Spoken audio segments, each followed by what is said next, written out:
بسم اللہ الرحمن الرحیم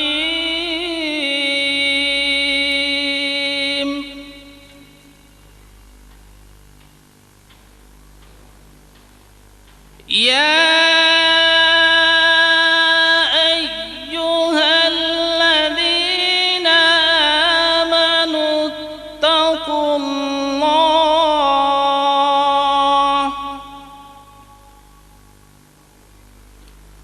وَلْتَنظُرْ نَفْسٌ مَّا قَدَّمَتْ لِغَدٍ وَاتَّقُوا اللَّهَ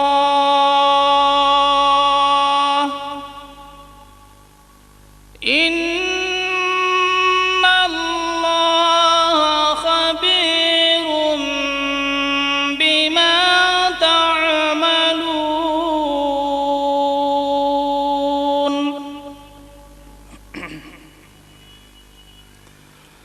ولا تكونوا كالذين نسوا الله فأنساهم أنفسهم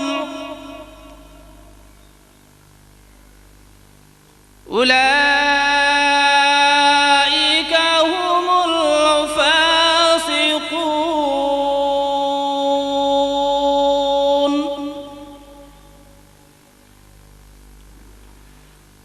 لا يستوي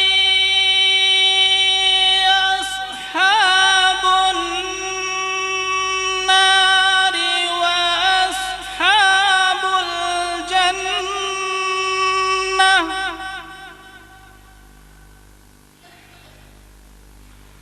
أصحاب الجنة هم الفائزون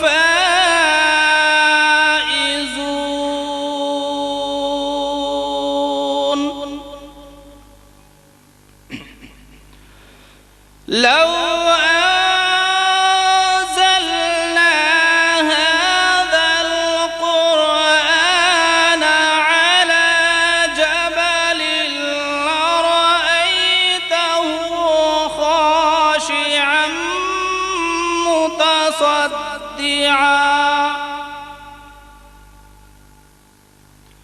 خاشعا متصدعا من الله وتلك الأمثال نضربها للناس لعلهم يتفكرون صدق اللہ العظیم۔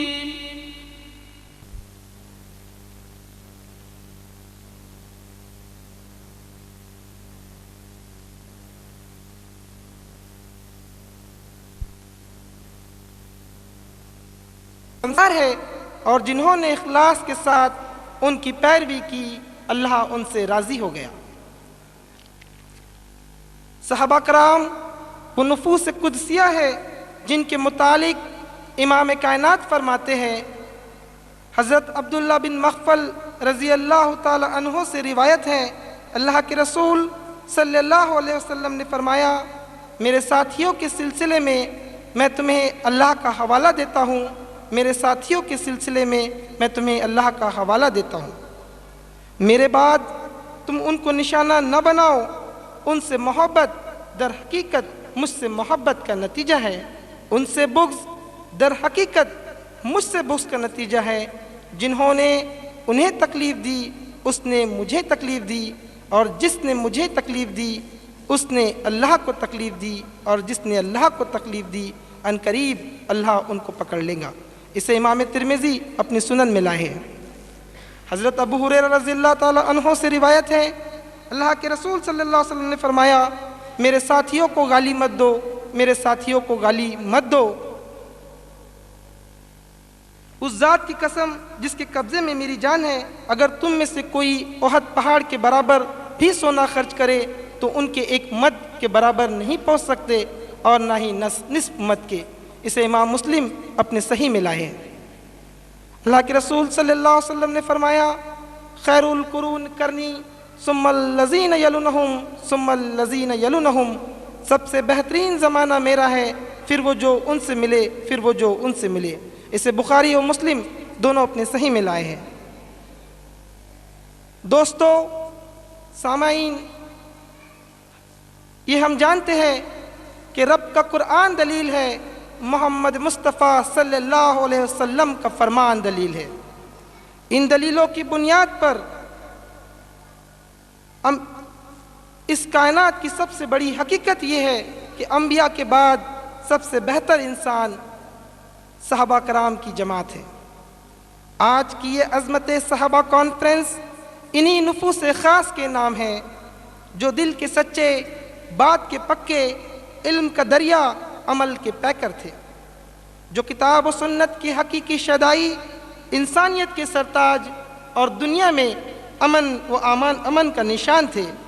فرشتے جن کی بلائیں لیتے تھے، جو آنکھوں کا نور اور دل کا سرور تھے، جن کی ساری زندگی یہ پیغام دیتی تھی کہ دین خدا کے دو ہی اصول، حکم الہی، حکم رسول۔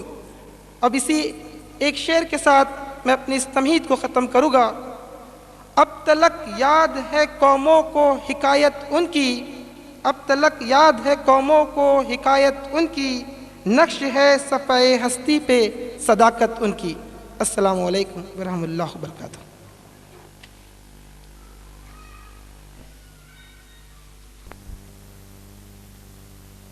ان کا جو دور اقتدار ہے وہ بہترین دور اقتدار تاریخ کا ہے۔ انہوں نے جس طرز پر حکومت کی، ایسے طرز پر حکومت کریں۔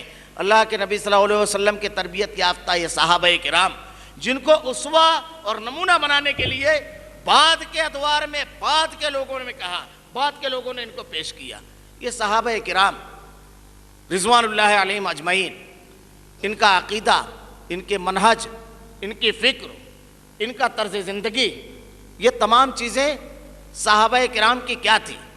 اللہ کے نبی کے صحابہ کرام اللہ رب العالمین کے پیغام کو کیسے قبول کرنے والے تھے، کس طرح انہوں نے اس پیغام کو قبول کیا، اللہ کے رسول صلی اللہ علیہ وسلم کے اس پیغام کو قبول کرنے کے بعد انہوں نے اس کے لیے کیا قربانیاں دی۔ میں مناسب سمجھوں گا کہ ابتدا میں تمہیداً کچھ باتیں اس ماہ محرم الحرام کی مناسبت سے بھی آ جائے، کیونکہ اس کا بڑا گہرا تعلق صحابہ کرام کی زندگی کے ایک طویل مرحلے سے ہے۔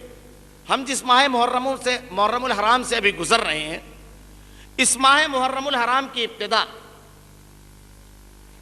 اس ماہ محرم الحرام کا جو معاملہ ہے، اس سے اسلامی سال کی ابتدا اور آغاز ہوتا ہے، اور مسلمانوں کا جو سال ہے ہجری سال، اس کی بھی ابتدا اسی سے کی گئی۔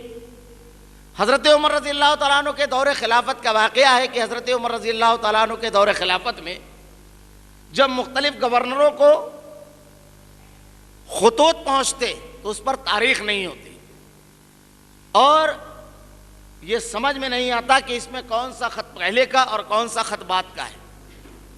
جب اس کی شکایت حضرت عمر رضی اللہ تعالیٰ عنہ کی گئی اور یہ بات بتائی گئی آپ کو، تو آپ نے صحابہ کرام کے مشورے سے یہ طے کیا کہ مسلمانوں کا اسلامی سال کا بھی آغاز ہونا چاہیے۔ صحابہ کرام نے باہم مشورے سے اس کے آغاز کے لیے جس سال کو منتخب کیا، یہ وہ سال تھا جب اللہ کے نبی صلی اللہ علیہ وسلم مکہ سے ہجرت کر کے مدینہ پہنچے۔ مدینہ کے لیے جب آپ نکلے تو ذیقعدۃ الحرام کا جو مہینہ ہے یہ ختم ہونے والا تھا، اور نیا طلوع ہونے والا جو چاند تھا وہ ذی الحجۃ الحرام کا، اور نیا طلوع ہونے والا چاند جو تھا وہ محرم الحرام کا تھا۔ اسی مناسبت سے اس کا آغاز کیا گیا۔ اس کی ابتدا ہجرت کے مناسبت سے کیوں رکھی گئی؟ اگر ہم اس پر غور کریں تو صحابہ کرام کے معاشرے کی، صحابہ کرام کے عقیدے کی، صحابہ کرام کی ایمان کی، صحابہ کرام کی عمل کی ایک تصویر ہمارے سامنے آ جائے گی کہ ہجرت سے پہلے صحابہ کرام کن حالات سے دوچار ہوئے، اسلام کے لیے ان لوگوں نے کیا قربانیاں دی، کون سے حالات سے ان کو دوچار ہونا پڑا، اور وہ کون سے اسباب و عامل تھے جس کی بنیاد پر انہوں نے ہجرت کی۔ صحابہ کرام نے باہم مشورے سے ہجرت سے اس لیے بھی آغاز کیا کہ دوسرے سنوات پر اگر آپ غور کریں اور دیکھیں تاریخ، تو دوسرے سنوات کا آغاز، کسی سن کا آغاز کسی آدمی کی پیدائش سے ہوتا ہے، کسی سن کا آغاز کسی بڑے واقعے سے ہو رہا ہے۔ یہودی سن کا آغاز حضرت سلیمان علیہ السلام کی تخت و نشینی سے ہوا، حضرت عیسیٰ علیہ السلام کی پیدائش سے عیسوی سن کا آغاز ہوتا ہے، بکرم اجیت کی پیدائش سے بکرمی سن کا آغاز ہوتا ہے، لیکن مسلمانوں کے اسلامی سن کا آغاز ہجری سن سے، ہجرت کا واقعہ ایسے واقعے سے جب صحابہ کرام اپنے وطن، اپنے گھر، اپنے بار کو چھوڑنے پر مجبور ہوئے اور دوسرے وطن میں منتقل ہوئے، دوسرے مقام پر ہجرت کی۔ اس سے کیوں کیا گیا؟ اصل میں اس میں یہی حکمت ہے کہ صحابہ کرام کی وہ زندگی، وہ قربانیاں ہمارے سامنے رہیں کہ اگر ایک آدمی کے سامنے ایسا مرحلہ آ جائے کہ جب اس کے سامنے عقیدہ ہو، جب اس کے سامنے ایمان ہو، جب اس کے سامنے دین ہو، اور مقابلے میں گھر بار، تجارت، خاندان، کاروبار، رشتہ، ناتا، تمام چیزیں آ جائے، وطن، اور اس کو فیصلہ کرنا ہو، کسی ایک کے حق میں قربان کرنا ہو کسی ایک چیز کو، یہ صحابہ کرام کے اس واقعے سے ہم کو یہ سبق ملتا ہے۔ اسے اگر فیصلہ کرنا ہے کہ ان دونوں میں سے کس کو منتخب کرنا ہے، تو ہجرت کا یہ واقعہ ہمیں سبق دیتا ہے کہ اگر عقیدے کے لیے، دین کے لیے، اسلام کے لیے، اللہ کے نازل کردہ احکامات پر عمل کرنے کے لیے اگر یہ تمام چیزوں کی قربانی دینے کی نوبت آئے، رشتہ، ناتا، تجارت، کاروبار، خاندان، وطن، ہر چیز کو قربان کر دیا جائے گا، لیکن اللہ کے نازل کردہ احکام، اللہ کے نازل کردہ شریعت، اللہ کے نازل کردہ دین، اس کو قربان نہیں کیا جائے گا۔ یہ تمام چیزوں سے زیادہ اہم چیز ہے عقیدہ اور دین، اس کے لیے سب کچھ قربان کر دیا جائے گا۔ صحابہ کرام نے 13 سال تک کے اس عقیدے پر جمع رہنے کے لیے، اس عقیدے کے مطابق زندگی گزارنے کے لیے، اور اس عقیدے کے مطابق اپنے آپ کو رکھنے کے لیے ہر قسم کی قربانیاں دی۔ یہ آخری مرحلے کے طور پر جب یہ بات آئی تو اسے بھی قبول کر لیا۔ ہم اگر 13 سال کی زندگی صحابہ کرام کی دیکھتے ہیں، اللہ کے نبی صلی اللہ علیہ وسلم کی دعوت پر لبیک کہنے، ایمان کو قبول کرنے، اسلام کو قبول کرنے سے کے بعد صحابہ کرام کو اس بات پر مجبور کیا گیا، واقعات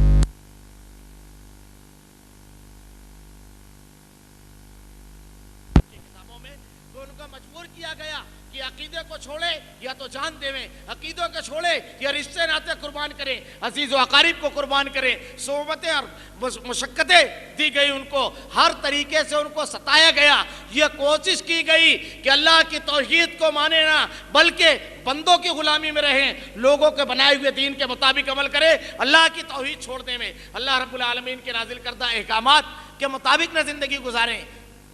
اس سلسلے میں کیسی کیسی اذیتیں صحابہ کرام کو دی گئی، ابھی آپ نے بالکل ابتدائی تقریر میں سنا تھا۔ ایمان کے پکے، عمل کے سچے، کیسی کیسی اذیتیں دی گئی، کتنے پختہ ایمان والے تھے وہ۔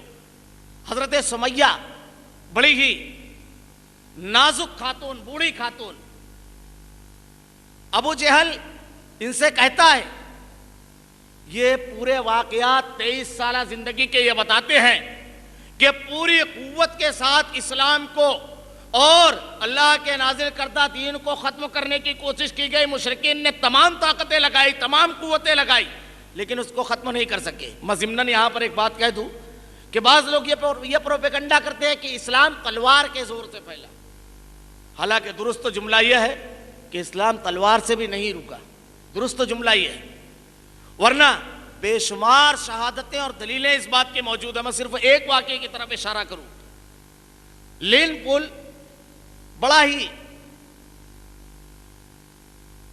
تنگ و نظر مصنف، بقول پروفیسر ٹائن بھی یا کسی مفکر کے قول کے مطابق کوئی بھی غیر جانبدار انسان دلچسپ تاریخ نہیں لکھ سکتا۔ اور لین پول نے بڑی دلچسپ تاریخ لکھی ہے. لین پول جیسا مورخ یہ واقعہ بیان کرتا ہے کہ انسانی تاریخ کے اندر ہمیشہ یہ ہوا ہے، ہمیشہ، کہ بادشاہ کا مذہب عوام نے قبول کیا. تاریخ ہمیشہ سے یہ بتاتی ہے ہمیں. صرف ایک واقعہ ہم کو ایسا ملتا ہے کہ تاتاریوں نے جب بغداد کے اوپر حملہ کیا اور بغداد پر قبضہ کر لیا، بغداد کو فتح کیا، تو 100 سال کی قلیل مدت صرف گزری تھی. تاتاری پورے کے پورے مسلمان ہو گئے، پورے کے پورے انہوں نے اسلام قبول کر لیا. حاکم نے اپنی رعایا کا، محکوم کا مذہب قبول کیا. یہ انسانی تاریخ کا پہلا واقعہ ہے. صرف یہی ایک واقعہ آپ کو ملے گا انسانی تاریخ میں جب حاکم نے محکوم کا مذہب قبول کیا. اگر تلوار کے زور سے پھیلا ہوتا تو محکوم، مظلوم جسے ختم کیا گیا، اس کا مذہب کس بنیاد پر حاکم قبول کرے گا؟ خیر، میں یہ بتا رہا تھا کہ اللہ کے نبی صلی اللہ علیہ وسلم کے صحابہ کرام کے عقیدے کو اور دین کو چھوڑنے کے لیے ہر قسم کی قوت، ہر قسم کے ذرائع کو استعمال کیا گیا. حضرت سمیہ رضی اللہ تعالیٰ عنہ، حضرت سمیہ رضی اللہ تعالیٰ عنہ کو ابو جہل کہتا ہے یا تو عقیدہ اور دین چھوڑ دے ورنہ جان چھوڑنا پڑے گی. آپ سے بار بار یہ اصرار کرتا ہے، بار بار آپ کو کہتا ہے. حضرت سمیہ کی شرمگاہ پر برچھی مار کر شہید کر دیا گیا.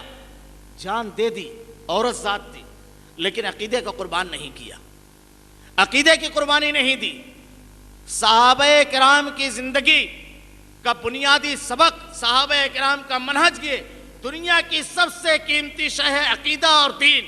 اس کے لیے سب کچھ قربان کر دیا جائے گا، سب کچھ چھوڑا جا سکتا ہے. دین اور عقیدے کے لیے، اللہ کے نازل کردہ احکامات کے لیے، محمد صلی اللہ علیہ وسلم کی تعلیمات کے لیے سب کچھ چھوڑا جا سکتا ہے. محمد صلی اللہ علیہ وسلم کی تعلیمات کو کسی چیز کے لیے چھوڑا نہیں جا سکتا. یہ منہج، یہ عقیدہ، یہ طریقہ تھا صحابہ کرام کا، یہی منہج تھا صحابہ کرام کا. یہ پوری ہجرت سے پہلے کی زندگی میں آپ کو یہ چیز نظر آئے گی. ہر قسم کی اذیتیں اس کے لیے برداشت کی جا سکتی ہے. اللہ کے نبی صلی اللہ علیہ وسلم کے اوپر ایمان لانے کے بعد حضرت بلال حبشی رضی اللہ تعالیٰ عنہ کو تپتی ہوئی ریت پر لٹا دیا جاتا، آپ کے جسم پر بھاری پتھر رکھ دیا جاتا اور کہا جاتا کہ اللہ کی توحید کو چھوڑو. لیکن حضرت بلال حبشی رضی اللہ تعالیٰ عنہ ہر قسم کی اذیت کو برداشت کرتے، احد احد کا نعرہ لگاتے. حضرت عثمان ذوالنورین رضی اللہ تعالیٰ عنہ آپ کو چٹائی میں لپیٹ کر کے دھونی دی جاتی.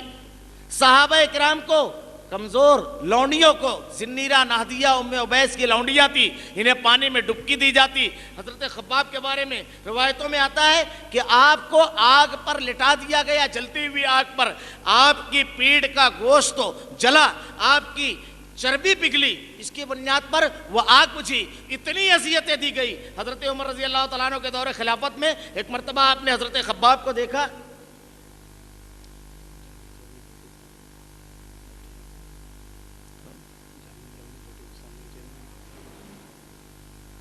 آپ اسٹیج پر تشریف لے، شدت سے روتے تو مشرکین کے کلیجے دہل جاتے.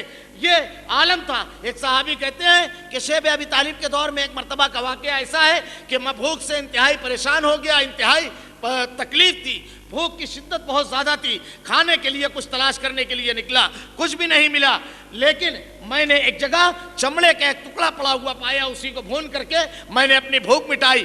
درخت کے پتے کھا کر کے صحابہ کرام نے ان حالات، اس دور کو نکالا. یہ تمام کے تمام قربانیاں صرف عقیدے اور دین کے لیے دی، صرف اسلام کے لیے دی. اللہ رب العالمین کہتا ہے میری تعلیمات کے لیے ہر قسم کی چیزوں کو قربان کرنے والے. اسی بنیاد پر اللہ نے کہا رضی اللہ عنہم ورضوا عنہ، میں ان سے راضی، وہ مجھ سے راضی. ہر حالت میں اللہ سے راضی ہو جانے والے. جب یہ حالات سے دوچار ہوئے، اللہ کی طرف سے حکم آیا کہ اللہ کے دین کی حفاظت کے لیے تمام قربانیوں سے گزرنے والے یہ طبقہ آخری قربانی اپنے وطن کی قربانی دے اور عقیدے اور دین کی حفاظت کرنے کے لیے اس وطن سے نکل جائے. اللہ کے نبی صلی اللہ علیہ وسلم کو اور صحابہ کو جب ہجرت کا حکم ہوا اور جب آپ لوگ وطن چھوڑے، اس وقت کے بھی حالات ملتے ہیں کہ کیا قربانیاں دی تھی صحابہ کرام نے. صحابہ کرام کی فکر اور آپ کا منہج کیا تھا کیوں اللہ رب العالمین نے ان کے بارے میں کہا رضی اللہ عنہم ورضوا عنہ؟ کیوں اللہ کے رسول نے کہا خیر القرون کرنی، سب سے بہترین میرا زمانہ؟ کیوں فلاسفہ نے انہیں ہیروز کہا؟ کس بنیاد پر لوگوں نے ان کو رہبر و رہنما کہا؟ اس لیے کہ رب کی تعلیمات پر بالکل رنگے ہوئے تھے، ان کی زندگی کا ایک ایک نفع، ایک ایک نقصان اسی سے وابستہ تھا۔ اس عقیدے اور اس دین کو اگر وہ اس کو چھوڑ دیتے، یہ ان کا سب سے بڑا نقصان تھا، اور اس کی حفاظت ان کا سب سے بڑا فائدہ۔ اس کے لیے انہوں نے تمام چیزوں کو قربان کیا۔ اس بنیاد پر اللہ تعالیٰ نے ان کے لیے یہ اعلان فرمایا، ان کے لیے یہ انعام دیا اللہ رب العالمین نے۔ حضرت صہیب رومی رضی اللہ تعالیٰ عنہ بڑے زبردست ہتھیار بنانے والے تھے۔ جب ہجرت کا حکم ہوا اور اللہ کے دین کے اوپر عمل دشوار ہوا مکہ میں، آپ مکہ سے ہجرت کر کے مدینہ کی طرف نکلے۔ بہت مال و ظواہر تھے آپ کے پاس، مشرکین مکہ نے روک لیا اور اس کے بعد کہا یا تو آپ یہ مال مکہ میں کمایا ہے آپ نے، یا تو مکہ میں یہ مال جو کمایا ہے یہ مال چھوڑ کر جاؤ، ورنہ آپ کو عقیدہ اور دین چھوڑنا پڑے گا۔ حضرت صہیب رومی رضی اللہ تعالیٰ عنہ عقیدے کی قیمت سمجھتے تھے، دین کی قیمت سمجھتے تھے۔ دنیا کی سب سے قیمتی شے ہے عقیدہ۔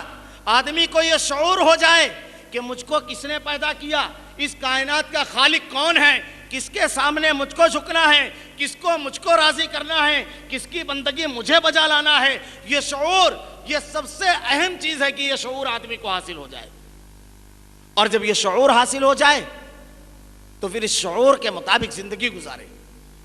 اس کی قیمت کیا تھی وہ سمجھتے تھے۔ آپ نے ارشاد فرمایا مال آپ لوگ رکھ لیجئے۔ آپ نے دین کی حفاظت کی، عقیدے کو محفوظ رکھا، عقیدہ قربان نہیں کیا۔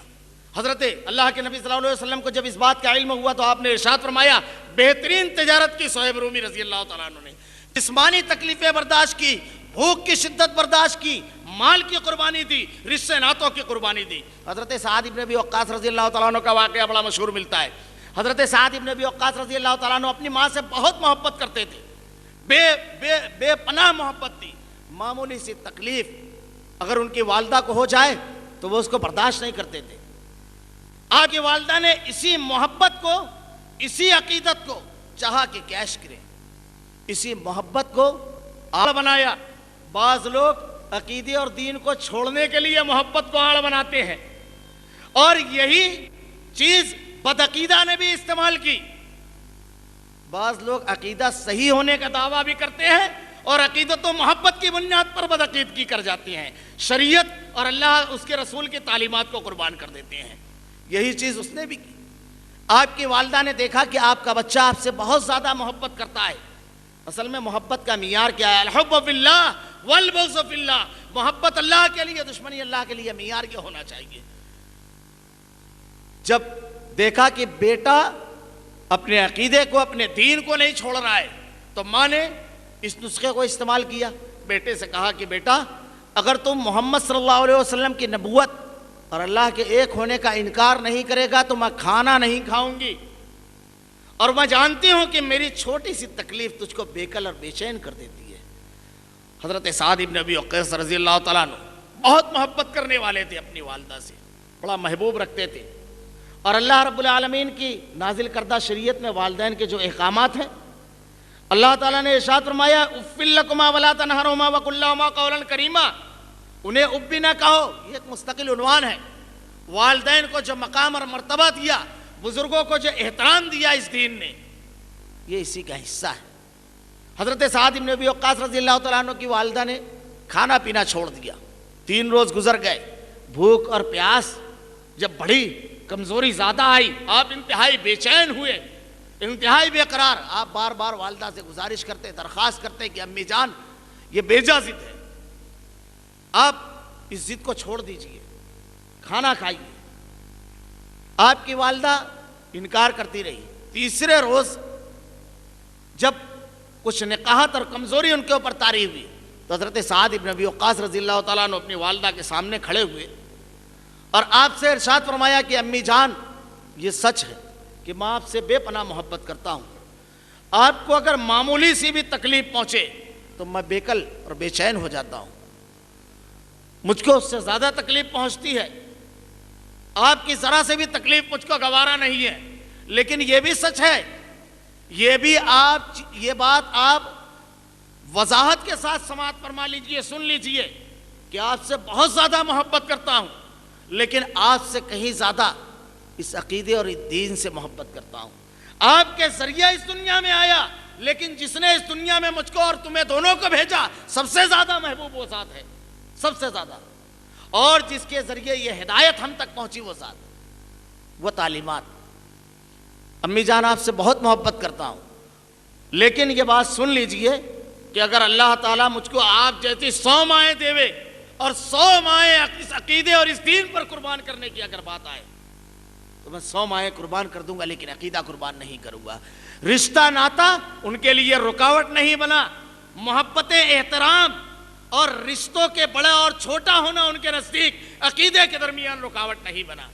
اور مزید آگے بڑھ گئے، حضرت عمرو بن سلمہ، حضرت ابو سلمہ کا واقعہ، حضرت ام سلمہ رضی اللہ تعالیٰ عنہ نے جو ہجرت کی اور ابو سلمہ نے، کہ جب یہ ہجرت کے لیے نکلے مکہ سے مدینہ کے لیے تو اپنی بیوی اور بچوں کے ساتھ حضرت ابو سلمہ نکلے۔ ابو سلمہ مکہ سے باہر نکلے تو ابو سلمہ رضی اللہ تعالیٰ عنہ کے خاندان کے لوگ اور ام سلمہ کے خانوادے کے لوگ آ گئے۔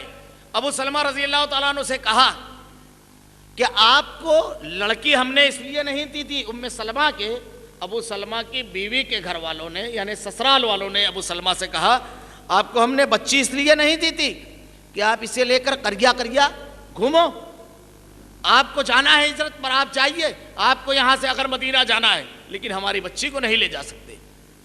حضرت ابو سلمہ کی بیوی کو روک لیا۔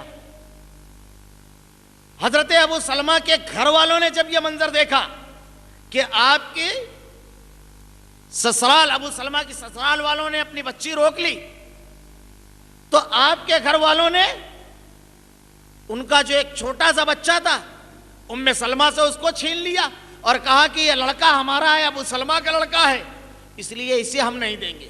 روایتوں میں آتا ہے کہ جب دونوں خاندان میں چھینا جھپٹی بچے کے لیے چل رہی تھی تو اس کے دونوں مونڈے اکڑ گئے۔ نتیجہ یہ ہوا کہ ابو سلمہ کے گھر والے آپ کے بچے کو لے کر گئے، ام سلمہ کو ان کے گھر والے لے کر گئے، ابو سلمہ بالکل تنہا۔ ذرا سا دیر گزری، تھوڑی دیر کے اندر پورا خانوادہ بکھر گیا۔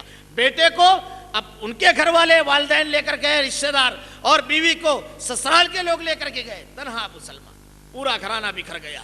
لیکن یہ عقیدہ تھا، اس کی قیمت صحابہ کرام سمجھتے تھے۔ سب کچھ بکھر جانے کے باوجود، سب کچھ ہو جانے کے باوجود نہیں بکھرنے دیا جائے گا، اگر نہیں چھوٹنے دیا جائے گا سب کچھ چھوٹنے کے باوجود، تو اس عقیدے کو، اس دین کو، اس شریعت کو، اس اسلام کو، صحابہ کرام کا منہج، صحابہ کرام کی طرز زندگی، صحابہ کرام کا طریقہ یہ تھا۔ وہ تمام رشتے ناتوں پر برتر رشتہ سمجھتے تھے، اس اسلام کو، اس دین کو، اس عقیدے کو، تمام چیزوں سے بڑھ کر کے تھا یہ عقیدہ۔ ایک آخری واقعہ بیان کر کے میں اپنی بات آگے بڑھاؤں۔ یہ صرف اسلام دین کے لیے صرف اتنا ہی معاملہ، یہی چیز نہیں، ہر قسم کے لالچ بھی آپ لوگوں کو دیا گیا۔ حضرت عبداللہ بن حذافہ رضی اللہ تعالیٰ عنہ کا واقعہ بڑا مشہور ہے کہ اللہ کے نبی صلی اللہ علیہ وسلم کے یہ صحابی ایک مرتبہ ایک قافلے کے ساتھ سفر کرتے ہوئے روم پہنچے، روم کے قریب۔ وہاں کے بادشاہ کو جب اس کی اطلاع ہوئی کہ مسلمانوں کا ایک قافلہ ہے، گرفتار کر کے پورے قافلے کو بادشاہ کے سامنے پیش کیا گیا۔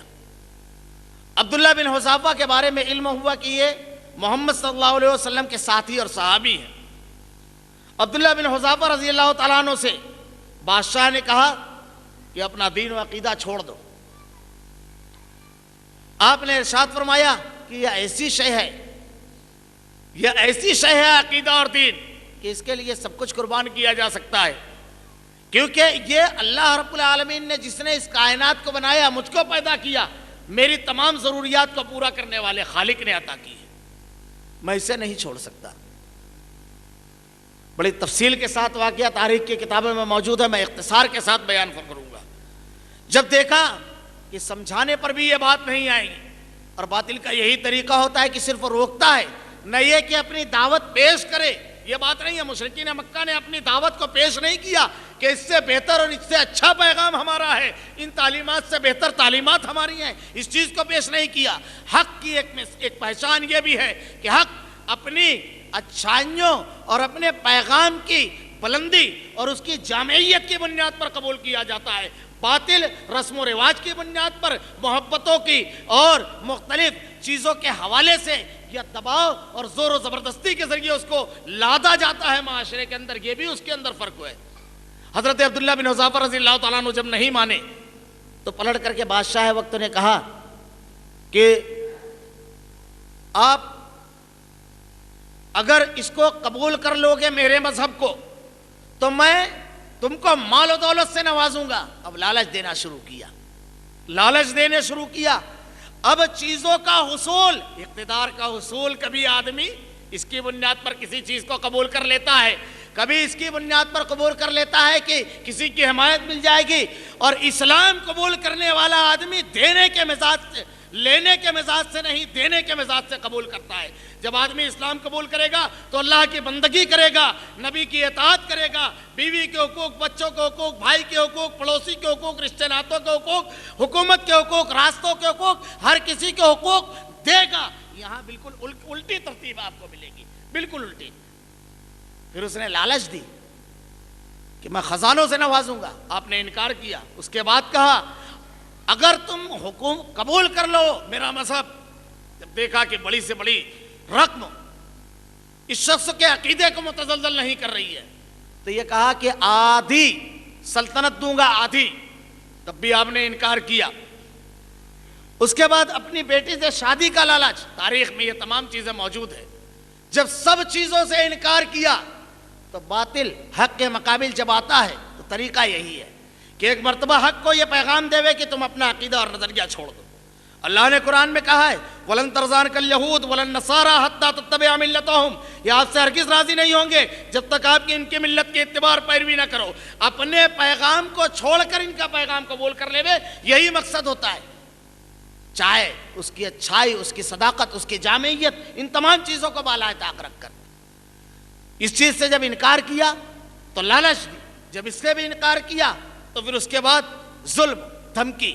باطل کی ایک پہچان یہ بھی ہے کہ وہ طاقت کے زور پر منواتا ہے، اور اسلام نے، اللہ کے نبی صلی اللہ علیہ وسلم نے پہلا پیغام جب دیا تو وہیں پر صداقت کی بنیاد پر، اپنی ذات کی بھی صداقت، لوگوں سے بھی اس کی تصدیق لی، اس کی بنیاد پر بنوایا۔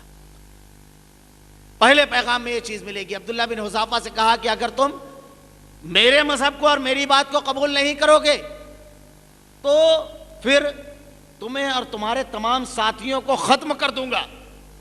عبداللہ بن حذافہ رضی اللہ تعالیٰ عنہ نے تب بھی انکار کیا، بار بار وہ آپ کو دھمکیاں دیتا رہا۔ اس کے بعد جب اسے محسوس ہوا کہ اس بنیاد پر بھی یہ میری بات نہیں مانیں گے تو کہا ایسا دردناک اور ایسا اذیت ناک سزا اور عذاب میں تم کو مبتلا کروں گا کہ تم خود موت سے خوفزدہ ہوگے، پناہ مانگو گے موت سے۔ اس کے بعد اس بادشاہ نے ایک دیگ منگائی تانبے کی، اس کو بالکل لال اور سرخ کروایا آگ سے، اور آپ کے ایک ساتھی کو، عبداللہ بن حذافہ کے ایک ساتھی کو اس میں ڈال دیا اٹھا کر۔ ذرا تصور کرے آدمی کہ ایسا معاملہ ہو کہ بالکل تانبے سے لال دیگ میں کسی کو ڈال دیا جائے تو کتنی دیر آدمی زندہ رہ سکتا ہے؟ چند لمحوں میں جل کر ختم ہو گئے وہ۔ یہ منظر دیکھ کر عبداللہ بن حذافہ رضی اللہ تعالیٰ عنہ رونے لگے۔ بادشاہ نے سمجھا اپنے ساتھی کی اذیت ناک اور درد و برناک موت نے، موت سے خوفزدہ ہو کر آنکھیں اشکبار ہوئی، خوفزدہ کر دیا۔ آپ کو بلایا قریب، اور بلانے کے بعد کہا کہ دیکھا اپنے ساتھی کا انجام، اب شاید تم اپنے فیصلے پر نظر ثانی کر لو۔ حضرت عبداللہ بن حذافہ رضی اللہ تعالیٰ عنہ نے اس سے کہا کہ میں رو اس بات پر نہیں رہا ہوں کہ اتنی دردناک موت میرے ساتھی کی ہوئی، مجھ کو بھی اس سے دوچار ہونا ہے، بلکہ رو تو رہا ہوں اس بات پر کہ اللہ رب العالمین نے اپنی بے کسی پر رو رہا ہوں کہ اللہ نے مجھ کو صرف ایک جان دی، ایک جان۔ میں جب اللہ کے انعامات اور احسانات کے اوپر غور کرتا ہوں تو رب العالمین نے صرف مجھ کو پیدا نہیں کیا، یہ زمین، یہ آسمان یہ کائنات کو ایک نعمتوں کا دسترخوان بنا دیا مجھ کو. میں اپنے وجود پر جب غور کرتا ہوں تو مجھ کو جس ماں کی کوکھ سے جنم دیا اس ماں کے سینے میں محبت کے ایسے جذبات ڈالے پیدائش سے پہلے کہ میری غلاظت بھی وہ بڑی محبت کے ساتھ صاف کرتی. میری دنیا میں آنے سے پہلے میری ماں کے سینے میں میری خوراک کا انتظام کیا, اور جب اس کے بعد بڑا ہو کر اللہ کی اس کائنات کو دیکھتا ہوں تو اسے ایک نعمتوں کا دسترخوان اس رب کریم نے بنا دیا. روشنی کے لیے سورج دیا, اس کی تمازت سے فائدے اٹھاتا ہوں. زمین سے غلے کو پیدا فرمایا, جتنی مقدار میں ہوا کی ضرورت تھی یہ دی. ہر چیز مہیا فرمائی, دیکھنے کے لیے آنکھ دی, سننے کے لیے کان, ہاتھ پیر کام کرنے کے لیے شعور اور سوچنے کے لیے دماغ. سر سے پیر تک اپنے آپ کو اس رب قدیر کی نعمتوں میں ڈوبا ہوا دیکھتا ہوں. ہر وقت اس کی نعمتوں سے مستفید ہو رہا ہوں, ہر پل. اور جب اس اللہ کے لیے جان دینے کی بات آئی تو ایک جان. افسوس تو اپنی بے بذاتی کمی پر ہو رہا ہے کہ اللہ ہر روئے میں جان دیتا تو اس کریم رب کے لیے ہر جان کو قربان کرتا. یہ عقیدے کی قیمت تھی. یہ صحابہ کرام ہر چیز کو عقیدے کے لیے قربان کر سکتے تھے, عقیدے کو قربان نہیں کر سکتے تھے. یہ ایک پہلو. صحابہ کرام رضوان اللہ علیہم اجمعین جن کے لیے ہم نے یہ کانفرنس منعقد کی ہے, ان کا منہج کیا تھا؟ ہر چیز قربان کر دی جائے گی اللہ اور اس کے رسول کی تعلیمات پر, اللہ کے نازل کرتا احکامات پر, توحید پر ہر چیز کو قربان کر دیا جائے گا. سارے رشتوں سے بڑھ کر اللہ کی بندگی کا رشتہ, رب کی ربوبیت کا رشتہ, اللہ کی بڑائی اور برگزیدہ اور محمد صلی اللہ علیہ وسلم کی اطاعت کا رشتہ, تمام رشتوں سے حقیقی معنی میں محبت رسول, صحابہ کی محبت صحابہ کرام کی زندگی میں نظر آئے گی. ان کی سوچ, ان کا منہج کیا تھا جب ان کے مقابل کوئی رشتہ آیا. قل ان کان آباؤکم وابناؤکم واخوانکم وازواجکم وعشیرتکم واموال اقترفتموها وتجارة تخشون کسادها ومساکن ترضون احب الیکم من اللہ ورسولہ وجہاد فی سبیلہ فتربصوا حتی یأتی اللہ بامرہ واللہ لا یہدی القوم الفاسقین. کہہ دیجئے قل ان کان آباؤکم تمہارے باپ, وابناؤکم تمہاری بہنیں, واخوانکم وازواجکم تمہاری بیویاں, تمہارے بھائی, یہ تمام رشتے ناتے, تمہاری وہ تجارتیں جن کے گھاٹے اور خسارے سے تم ڈرتے ہو, یہ تمام چیزیں اللہ کے راستے میں کوشش کرنے سے, جد و جہد کرنے سے زیادہ بڑھ کر نہ ہو جائے تو مومن نہیں ہو سکتے. واللہ لا یہدی القوم الفاسقین, اللہ فاسقوں کو ہدایت نہیں دیتا ہے.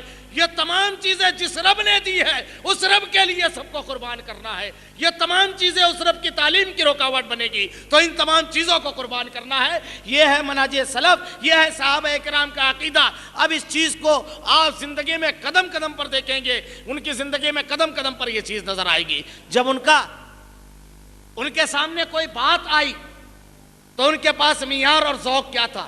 اللہ کے نبی صلی اللہ علیہ وسلم کی اطاعت اور فرمانبرداری کا ذوق کیا تھا؟ صرف اشارے کروں گا میں. حضرت ابوبکر صدیق رضی اللہ تعالیٰ عنہ کا واقعہ بڑا مشہور ہے کہ حضرت ابوبکر صدیق رضی اللہ تعالیٰ عنہ منہج سلف صحابہ کیا ہے, کس انداز میں وہ شریعت کو ماننے والے, وہ دین کو ماننے والے, وہ اسلام کو ماننے والے تھے, کس بنیاد پر اللہ نے کہا یہ معیار ہے, معیار قرار دیا. وَإِذَا قِيلَ لَهُمْ آمِنُوا كَمَا آمَنَ النَّاسُ قَالُوا وَنُؤْمِنُ كَمَا آمَنَ السُّفَهَاءُ. معیار قرار دیا اللہ رب العالمین نے صحابہ کرام کو. وَإِنْ آمِنُوا بِمِثْلِ مَا آمَنْتُمْ بِهِ فَقَدْ اهْتَدَوْا. معیار ہے صحابہ کرام.